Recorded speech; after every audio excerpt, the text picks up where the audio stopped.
Hi everyone, welcome to my channel. Welcome to another video of C++ for beginners. And in this video I wanted to talk about loops, more specifically about while loop. So what are loops, what are they used for, how they are used? Well, loops are used when you want to execute a block of your code multiple times while a certain condition is true, which means you give a certain condition to your loop and you say you are going to execute this block of code while this condition here is true. So however many times it is necessary. And one thing that I want to mention before we start on our example is the following. So selection, sequencing, and iteration. Those three are three main building blocks of programming languages. And when you really learn and understand those three, you should be able to solve any logical programming problem. And in this video, we are going to talk about iteration. We have already talked about sequencing and selection in my previous videos. So what is sequencing? Well, that means that your code is executed sequentially, which means one line after the other.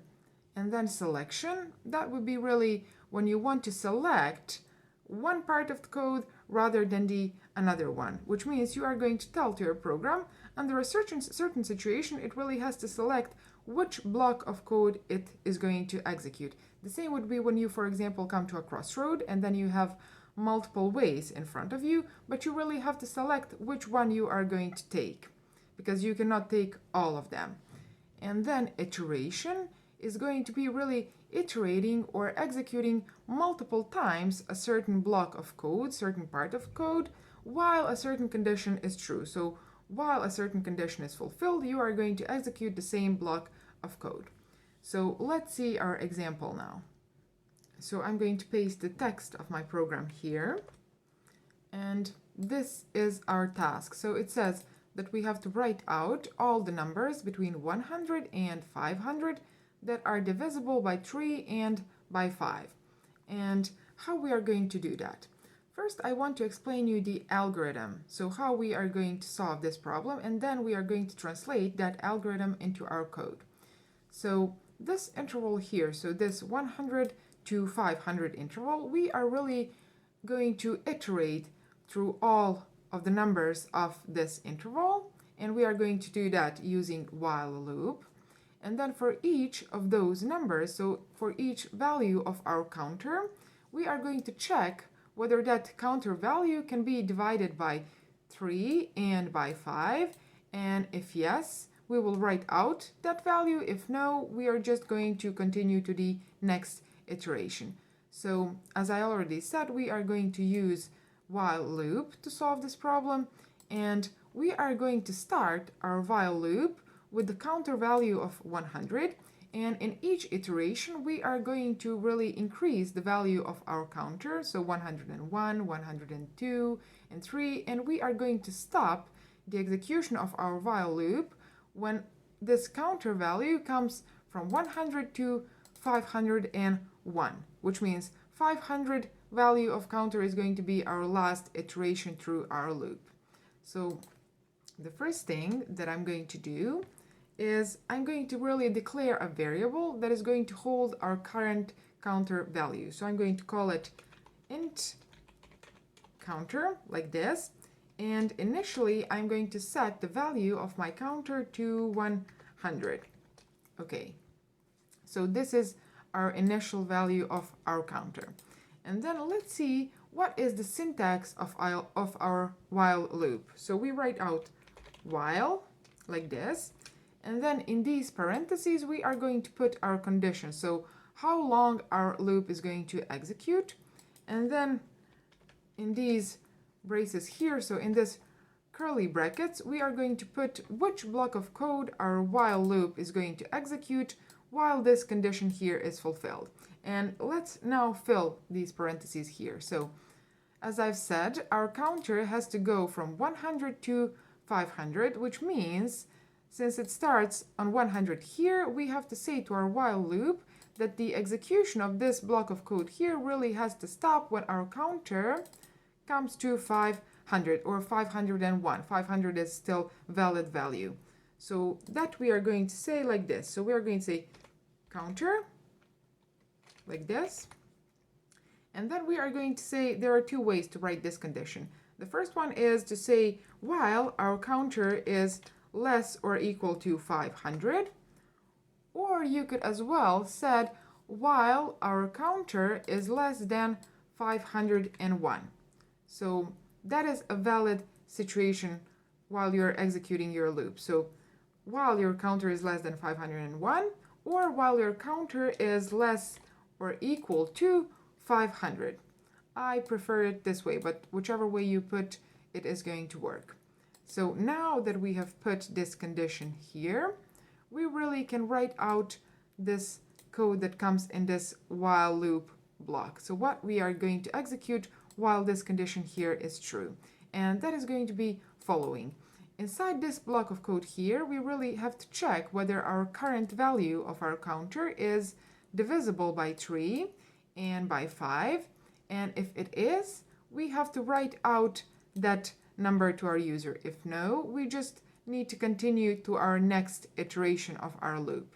And how we can check whether this counter value can be divided by 3 and by 5. Well, we use modulo operation for that. If you haven't watched my video on operators, I'm going to link it here. Make sure to watch it. And here we really put the following. So we can say if, and also if you're not familiar with if statement, going to link it here. So if our counter value, so our current value of our counter,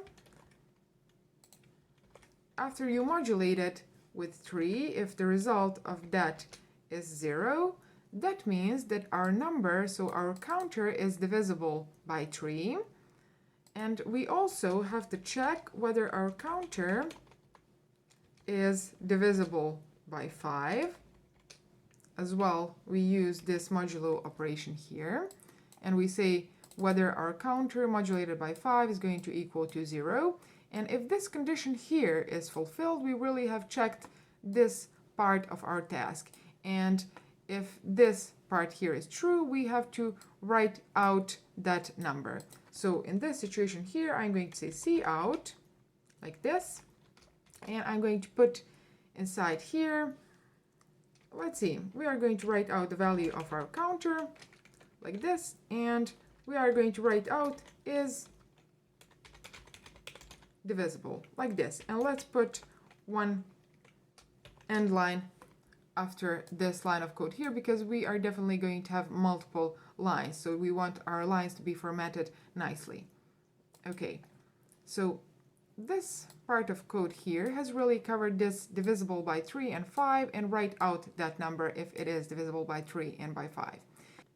And there is really one very important thing that you have to keep in mind each time that you write loops, and that is the following. So you have to give your loop a way so that it can stop executing this block of code here. So under a certain condition, it really needs to leave this block of code here, because if you don't do that, you are going to end up with an infinite loop. You are really going to lock your program in an infinite loop situation. And this code here, this loop here that we have written, this is really an infinite loop. So let me prove that. I'm going to run my program, and as you can see, the console is empty. So I enter any value, enter whatever, it is not really reacting. And why has that happened? Well, your counter value starts with 100, and then it comes to your while loop, and your while loop checks this condition here. So it checks whether your 100 is less or equal to 500, and the answer to that is yes, which means that your program execution can enter this block of code here, so it can start executing your loop.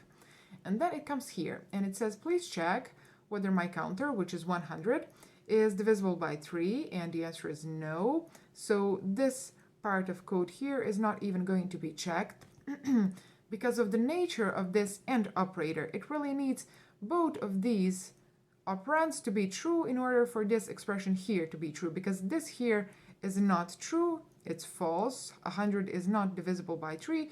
It is not even going to check this condition here, and this line of code here is not ever going to be written. So after that, it comes here to this closed curly brace, and then because of the nature of while loop, when it comes here, it really goes back here. And then it checks again your value of your counter, whether that is less or equal to 500, but nothing has changed. Your counter value is still 100. And then it is going to enter again here, and then really repeat that process over and over again. And your program, because of that, is going to be locked inside an infinite loop. So let me prove that really, because here we have an empty console and you cannot see what is happening in the background. So I'm going to stop my program and I'm going to write out here, let's write out cout like this. And let's write out infinite loop. And if I run my program now, as you can see, your program has really entered in an infinite loop, and it is writing out this infinite loop text for infinite number of times. So as you can see, it says infinite loop. Okay, and this execution here is not really going to stop until your program's memory is full, and then it's going to crash.